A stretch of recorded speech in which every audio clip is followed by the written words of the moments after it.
Hey everyone, welcome to Judging for the Win. I'm Dave, and this is my daily ruling. Today's question was suggested by a viewer, thanks to Andres Yopis for this one. Amy wants to cast Roiling Regrowth. Can she use 2 mana from Crystal Vein's second ability and also sacrifice that as the land Roiling Regrowth makes you sacrifice?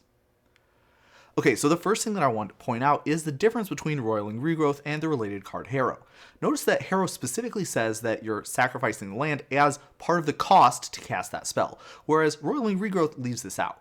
Because sacrificing a land isn't specifically called out as one of the things that you do when you're casting Roiling Regrowth, it instead happens during the resolution of that spell. This has a few interesting consequences. For example, if a Harrow gets countered, then you just sacked a land for nothing.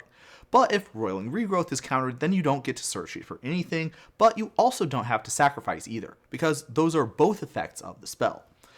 More relevant to the original question, though, is that there's no way that you can sacrifice the Crystal Vein for mana and also as the land that Roiling Regrowth asks you to sacrifice. If you're using the 2 mana from Crystal Vein to help cast the Roiling Regrowth, then the Crystal Vein is already going to be long gone by the time Roiling Regrowth is resolving. Well, what about that other card I showed you, Harrow? Could the trick work if we were casting that? Well, I could just throw up this rule that says that sacrificing Crystal Vein can be applied to the cost of its own ability or that of Harrow, but not both, and call it a day, but there's actually another reason why this doesn't work, one that will prove important for the next scenario that we're going to talk about. We'll start with this rule here that says once you're in the step where you can pay the costs, you can pay the mana cost and sacrifice the land cost in whatever order you want. At first that might seem pretty promising, but there's a catch.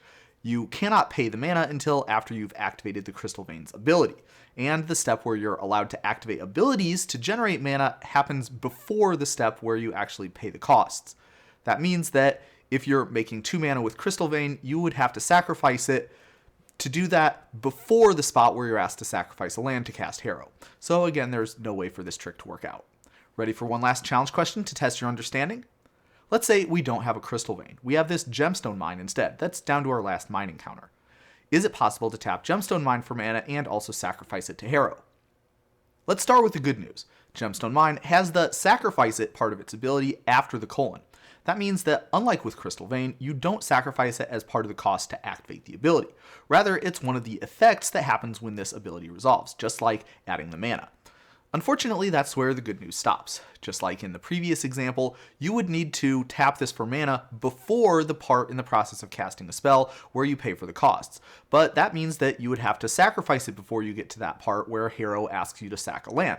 So this trick doesn't work either. There have been a lot of different templates for this kind of thing throughout Magic's history, but I couldn't come up with a combination of a land and a spell that would make this sort of an interaction work out. If you have one, definitely let me know about it in the comments.